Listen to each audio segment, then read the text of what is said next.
Hola amigos, estamos aquí en la Universidad de Playa Ancha, Facultad de Ingeniería. Estamos con el director del Departamento de Industria y Economía, que tiene la carrera de Ingeniería Civil Industrial a cargo. El señor es Luis Espinosa y un excelente académico que está aquí con nosotros y accedió a una entrevista para Semáforo Económico. Hola Luis, ¿cómo estás? Hola, ¿cómo estás? Cuéntame. ¿Qué hace un ingeniero civil?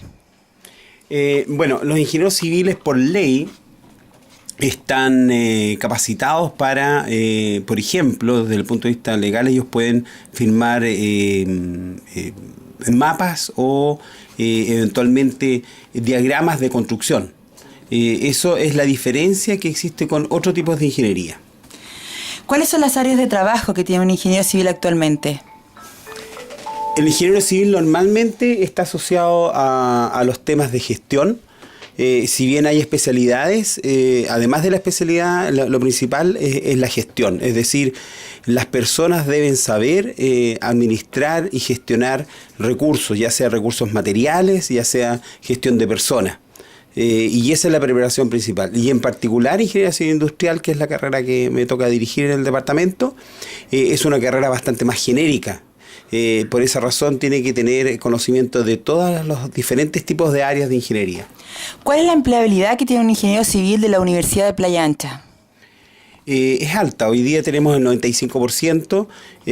Lo que sucede normalmente es que nuestros estudiantes terminan la carrera y prácticamente no se titulan porque están trabajando. Entonces, normalmente ellos dicen que no tienen tiempo para poder terminar la memoria y se dedican a trabajar, lo cual nos da malas cifras en el sentido de que tenemos menos titulados de los que deberían haber. Y eso significa que los jóvenes normalmente ya al terminar su carrera o al terminar sus asignaturas ya están trabajando, compitiendo con otros ingenieros. Bastante buena la cifra. ¿Y cuál es el requisito para entrar a esta carrera? Bueno, las ponderaciones son el NEM un 10%, lenguaje y comunicación un 25%, matemáticas un 35%, historia y ciencias sociales o ciencias un 10%, y todavía las universidades estamos tomando a la fecha el ranking, que va a ser un 20%. El promedio más o menos, promedio de la PSU para entrar a la carrera de Ingeniería Civil, más o menos lo tienes, más o menos ¿cuánto ha sido el promedio de ingreso? Más que promedio, yo hablaría de cuáles son los mínimos y máximos, porque en definitiva todos los años, por lo tanto a nosotros nos ha sucedido que los máximos han ido manteniéndose, pero los mínimos cada vez han ido bajando más. Entonces, pero debería ser alrededor de 550, 540 como promedio. Pero estamos hablando de que ingresan a Ingeniería Civil Industrial jóvenes con 600 puntos hasta 499 aproximadamente. Cuando hablamos de, por ejemplo, un promedio de 500 puntos en la PSU y observamos, por ejemplo, estudiar Ingeniería Civil, que con solo escucharla a veces asusta, ¿crees que esta universidad, la Universidad de Playa Ancha, universidad estatal, tradicional, acreditada, está apostando por la inclusión social? Cuando yo te comento el tema de que cada vez tenemos puntajes más bajos, es la realidad que está sucediendo con este tipo de universidades, en el sentido de que hay otro tipo de ofertas que eventualmente las personas, justamente por el grado de dificultad, creen que va a ser más fácil en otro tipo de universidades e incluso en otro tipo de carreras. Entonces la gente le da miedo, por ejemplo, que le mencionen que en la carrera hay termodinámica, mecánica de fluido u otros términos de ingeniería. Pero en la realidad, cualquier carrera de ingeniería que respete las normas básicas de la definición de ingeniero, que las da la CNA y que las da el Colegio de Ingenieros, tiene que tener estas asignaturas o estos contenidos.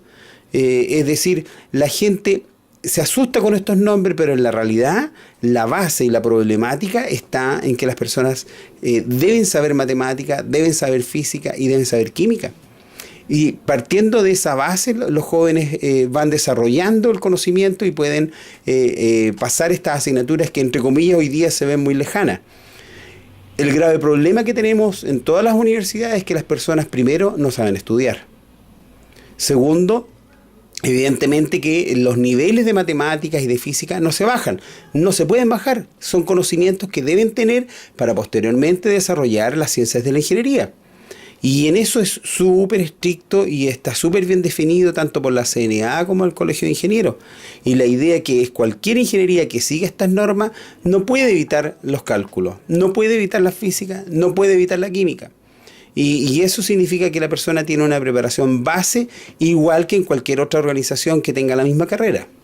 Cuando un joven que no ha tenido, por ejemplo, un buen colegio o que le preocupa el nivel de matemática que tenga, ¿tiene posibilidades de igual de entrar a esta carrera si logra, por ejemplo, el puntaje de la PSU para poder ingresar a esta carrera? ¿Qué le aconsejarías tú a esa persona que quiere estudiar ingeniería civil, pero tal vez él se siente que no está bien preparado? Mira, los problemas de todas las universidades es la retención.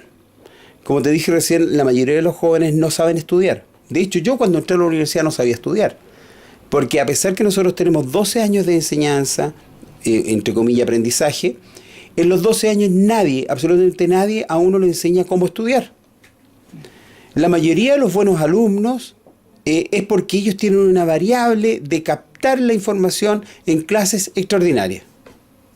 Y otro porcentaje que también les va bien, que eventualmente no captan bien en sus clases, pero leen. Entonces, la característica general de los estudiantes hoy en día es que no saben leer y no saben estudiar. Por lo tanto, la combinación es nefasta. Adicional a eso, un bajo puntaje. ¿Por qué? Porque el nivel de contenido que tienen las personas es bajo.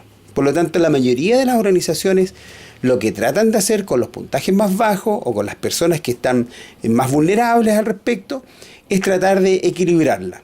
En particular, en nuestra carrera, yo estoy egresado de un doctorado en política y gestión educativa, lo cual me ha llevado a implementar varias políticas para poder eventualmente tener mayor retención.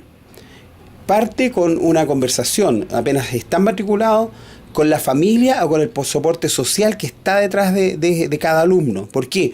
Porque a mí me interesa que las personas más directas del alumno lo empiecen a tratar en forma independiente, es decir, que lo haga responsable de lo que él hace.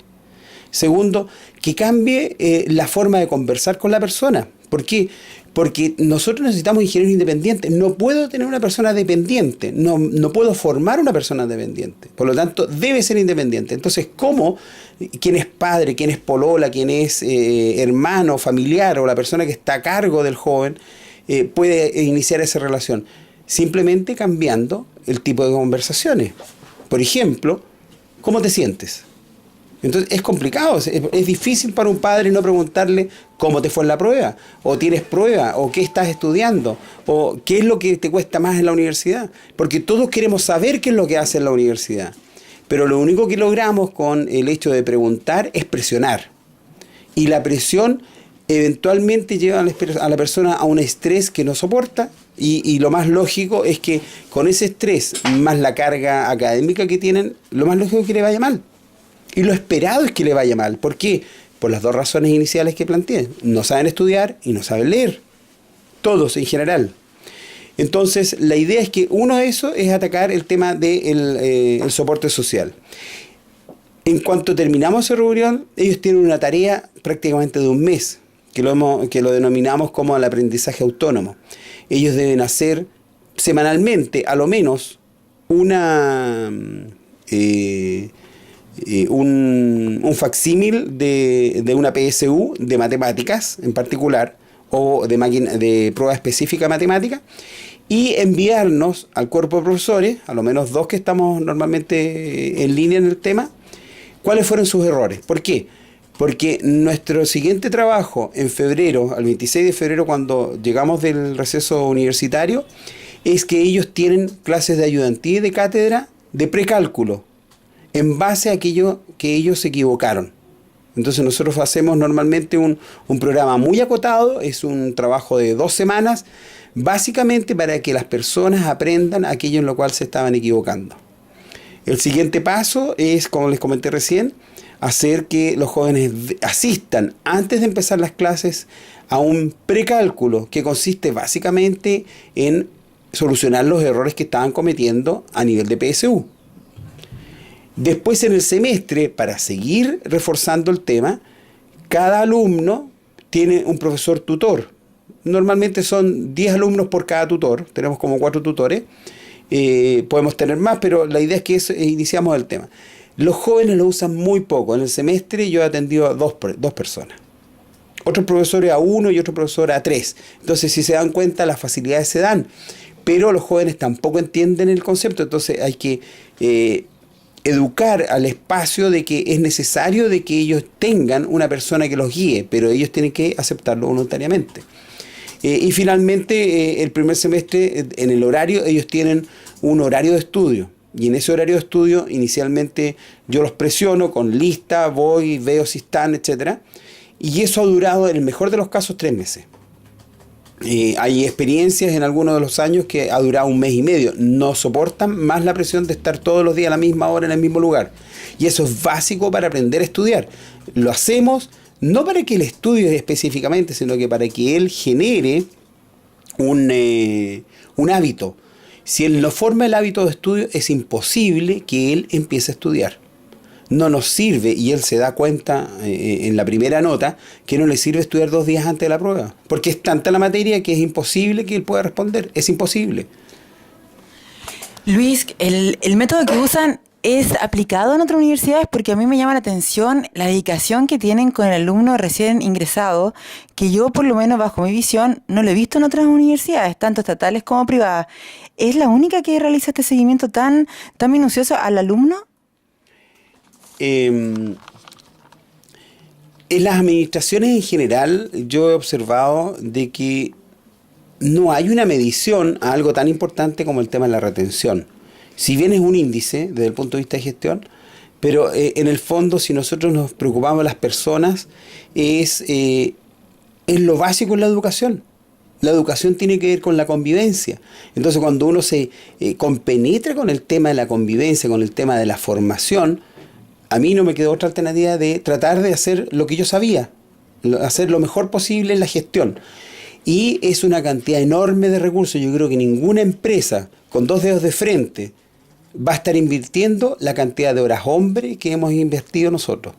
Tengo profesores que incluso voluntariamente vienen el 26 de febrero a hacer clases. Por lo tanto, hay un convencimiento de las personas que estamos acá que es la única forma, y ojalá tuviéramos otras alternativas para mejorar la metodología, para mejorar la didáctica. En paralelo, creo que hay universidades que están preocupadas del tema. De hecho, me tocó escribir un paper y lo he prestado a otros colegas, pero es complicado porque son muchas variables. No podemos saber cuál es la variable que realmente está causando el efecto positivo. En los últimos 4 años he tenido una tendencia a aumentar la retención de alumnos y adicionalmente, increíble, sin tener el objetivo de subir los promedios, han subido los promedios de los alumnos que pasan los ramos. El año pasado bajó y anduve averiguando por qué había bajado la retención, por qué me fue tan mal el año pasado, y sigo averiguando. Yo creo que es difícil encontrar la razón por la cual bajé. Pero hay una cosa que a uno se le olvida. La gestión no significa que está relacionada 100% con el resultado. Lo único que asegura una buena gestión es el hecho de que eventualmente yo voy a tener, o probablemente yo voy a tener mejor resultado. Si yo comparo con otras carreras, en ninguna otra carrera se da una tendencia de 3 años seguidos de ir mejorando la retención. Es todo lo contrario, incluso es una retención errática, sube, baja, sube, depende del año. Entonces eso quiere decir que nadie hace gestión respecto a la retención. Porque es muy caro. Ninguna empresa se le va a ocurrir contratar horas hombres para, preocúpese de la retención. Entonces tiene que haber una preocupación personalizada y es lo que nos ha ocurrido acá. Nos juntamos en Ingeniería Civil Industrial un grupo de personas que realmente nos importa y estamos recibiendo a todas las personas y les orientamos a que esto es posible desarrollarlo para cualquier persona. El tema es que hay que invertir tiempo. Los profesores invierten tiempo y por esa misma razón eventualmente muchos alumnos sí están invirtiendo tiempo y se están quedando. Tenemos alumnos que han estado, por ejemplo, con las ganas de irse a estudiar a otra universidad y se han vuelto. Y han dicho, es una universidad muy impersonal, los profesores no nos reciben en su oficina. Entonces, se dan cuenta que las otras universidades, no menciono ninguna porque no es la idea, pero hay un grupo importante de universidades que no tienen una relación entre personas, entre el profesor y el alumno. Entonces, hay una relación jerárquica, profesor-alumno, pero no una relación entre personas. Cuando las personas que quieran postular a esta carrera no tienen que sentir el miedo a postular porque van a estar acompañados y van a tener un seguimiento individual. Eso es más o menos lo que yo entendí. La persona que quiera postular, el arancel mensual aproximado es de 250.000 mensual, pero por ser una universidad estatal y apostar por la inclusión social, ¿existen becas? Hasta ahora los alumnos tienen bastantes opciones a postular a préstamos directos del Estado o con respaldo del Estado, a becas, que mayoritariamente son estatales, y también está el tema de becas de almuerzo. Entonces, en general, existen estos beneficios a nivel nacional. Pero en particular en la UPLA, adicionalmente, normalmente la Universidad de Playa Ancha se preocupa y hemos tenido alumnos que simplemente se han venido a estudiar a la Universidad de Playa Ancha porque tienen más beneficios que en otras universidades. Hemos tenido, hace poco vino un alumno que estaba trabajando en Canadá, exalumno, y nos contaba cómo y por qué él había estudiado en la UPLA, siendo una excelente persona, excelente profesional y además fue un excelente alumno. Entonces, porque nos extrañaba, los excelentes alumnos normalmente estudian en otras universidades, pero en este caso el joven decía, no, yo me vine a estudiar acá porque aquí tenía mayores beneficios y mi hermano estaba en otra universidad porque no podíamos estar los dos acá para recibir la misma cantidad de beneficios. Entonces, sí, hay accesibilidad a los beneficios y más aún, hay otros beneficios que eventualmente no aparecen en ninguna parte. Por ejemplo, todos los alumnos tienen atención médica gratuita, tienen el derecho a la atención médica gratuita. Entonces, lo más natural cuando una persona estudia es que se estresa. Y el estrés en exageración lo puede llevar a una depresión. Por lo tanto, hay una preocupación constante de que los alumnos ocupen estos beneficios, por el beneficio del estudiante, por el beneficio de la gente de la carrera. Ayer estuve averiguando que también hay deporte gratuito, un excelente almuerzo. Ayer estuve en el casino de la UPLA y un excelente almuerzo a 1.200 pesos, pero la mayoría se entregan becas de alimento. Hay posibilidades también de notebook para retirar en la biblioteca. Si los alumnos pueden retirar en biblioteca notebook, y hay otras garantías más que da la UPLA. Mi última consulta, a todos los que nos están escuchando y se motivaron a postular a esta carrera, ¿cuáles serían tus últimas palabras? Creo que la Universidad de Playa Ancha ha avanzado mucho en los procedimientos tanto de enseñanza-aprendizaje como en el tema de los beneficios. Lo que tú mencionaste recién de la biblioteca es un proyecto de los últimos grandes proyectos que ha hecho la universidad. Tenemos una tremenda biblioteca y adicionalmente se han ido sumando otros beneficios, como por ejemplo lo que tú mencionas de los notebooks, que están a disposición de los estudiantes en medida de sus necesidades, ya sean exigencias de los profesores o asignaturas. Y el tema es que la universidad sigue invirtiendo en los temas de didáctica. Yo acabo de terminar un diplomado en didáctica y evaluación de competencias, que es el nuevo currículum que nosotros estamos tratando de impulsar para que se apruebe. Y todo esto nos ha llevado a nosotros, por ejemplo, a la compra de maquetas de motores, cosa que la persona de primer año sepa cómo funciona un motor. Pero para eso tiene que hacer un esfuerzo de armar la maqueta. Entonces hoy día las personas en primer año ya saben qué es un motor. De repente uno dice, sí, pero ¿cómo no van a saber qué es un motor? Bueno, en una universidad tradicional como la Universidad Católica de aquí de Valparaíso, a mí me pasó, yo entré a física y me hablaban de polea y yo no sabía lo que era una polea. Por lo tanto, no puedo partir del supuesto que la gente sabe qué es un motor. No tienen por qué saber. Ahora, no es un comentario machista el que voy a decir, pero imagínense una mujer que nunca se ha metido en un motor. Y hoy día está estudiando ingeniería civil industrial. De hecho, nosotros tenemos más mujeres que hombres en ingeniería civil industrial. Eso es interesante. Entonces, ¿por qué razón una carrera tan dura, entre comillas, que como ingeniería vamos a tener más mujeres que hombres? probablemente es la carrera que tiene más mujeres en todo Chile proporcionalmente. Y eso quiere decir que nosotros estamos orientándonos a mejorar la didáctica. Del mismo modo, ya a esta altura, en el segundo año, cuando están tomando programación en computación, compramos unos robots, cosa que después que ellos terminen de aprender la programación, programen el robot. Y ya lo estaban armando y lo están programando. Entonces son elementos que hoy día a los jóvenes les atrae, no tienen un grado de dificultad mayor, más que aprender el lenguaje que ellos tienen. Entonces, nosotros estamos buscando aquellas metodologías que a nosotros nos permitan mejorar la didáctica y adicionalmente que el joven tenga un aprendizaje a través de la vivencia y no necesariamente solamente a través del conocimiento o lectura. Muchas gracias, Luis. Desde ya que has invitado al programa, espero que nos visites. Muchas gracias por todo y hasta aquí dejamos el reportaje.